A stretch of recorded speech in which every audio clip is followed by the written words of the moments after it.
அல்ல இது ரெண்டோடும் சேராத பொன்னேரம். தலை சாயாதே விழி மூடாதே சில மொட்டுக்கள் சட்டென்று பூவாகும். பெண்ணே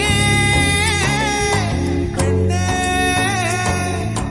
பூலோகம் எல்லாமே தூங்கி போன பின்னே புல்லோடு பூவீழும் ஓசை கேட்கும் பெண்ணே. நாம் இரவின் மடியில் பிள்ளைகளாவும் பாலோட்ட நிலவுண்டு